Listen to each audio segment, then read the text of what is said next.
vont-ils se serrer la main? Non, ils ne se sont pas serrés la main. Ça veut rien dire, non? Non, moi je salue les gens, même les gens avec qui j'ai des désaccords, vous savez, je pense qu'on peut être... Donc c'est révélateur de rien? Non, je crois pas. Avant d'aller plus loin, clique sur s'abonner. Chaque seconde compte. Alors reste avec nous. Fais-le maintenant et abonne-toi. Je salue même les gens qui rejoignent le macronisme. Vous voyez.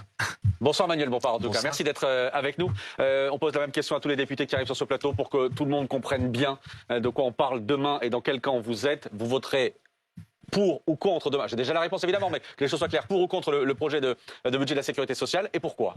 On votera contre, évidemment. L'intégralité du groupe de la France Insoumise votera contre ce budget de la sécurité sociale. Pourquoi? Parce que le contenu de ce budget est inacceptable.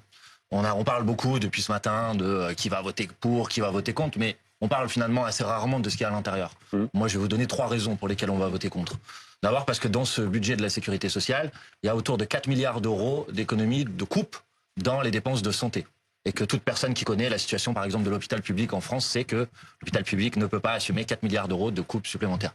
Deuxièmement, vous en parliez sur le plateau juste avant que j'arrive, parce qu'il y a une taxe d'1 milliard d'euros sur les mutuelles, dont tout le monde sait qu'elle va être répercutée sur les assurés sociaux, et que donc... Un amendement avait été voté pour que ça ne soit pas le cas. C'est ce qu'a essayé de dire Jérôme Guedj avant que vous n'arriviez sur ce plateau. Ça n'a pas été voté pour que ça ne soit pas le cas, et ça sera le cas parce que précisément, il n'est pas possible de voter un amendement qui permette que ça ne soit pas le cas, hormis si vous bloquez le prix des mutuelles, ce qui n'a pas été fait.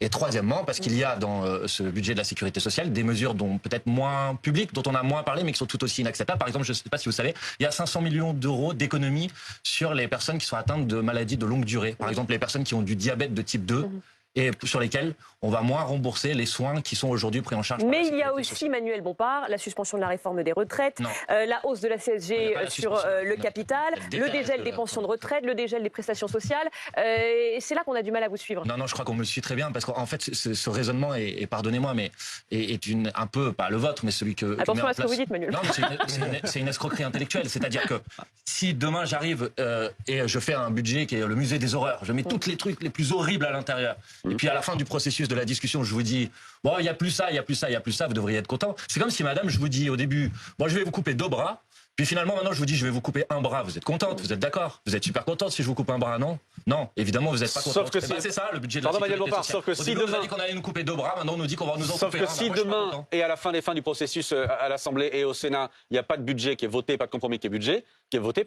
c'est précisément le projet du gouvernement qui, à la fin des fins, remportera la mise. Pas du tout. Par ordonnance. Je sais pas Si, par ordonnance. Non, attendez.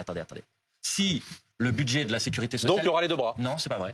Je vais vous dire pourquoi. Si le budget de la sécurité sociale n'est pas adopté, alors il y a plusieurs hypothèses qui sont sur la table. Il y a une hypothèse qui est comme l'année dernière, parce que tout le monde a l'air d'avoir oublié que l'année dernière, il y a eu une censure, le gouvernement de Michel Barnier est tombé sur le projet de loi de finances de la sécurité sociale, et qu'il n'y a pas eu de budget de la sécurité sociale jusqu'au mois de février l'année dernière.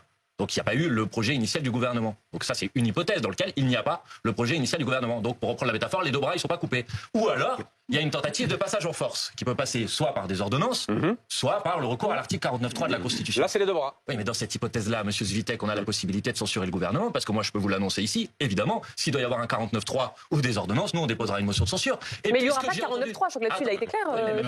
Madame, on peut déposer une motion de censure spontanée pour empêcher le gouvernement de légiférer par ordonnance. Et dans ce cas-là... Et vous aurez une majorité avec ça? Attendez, précisément, c'est intéressant.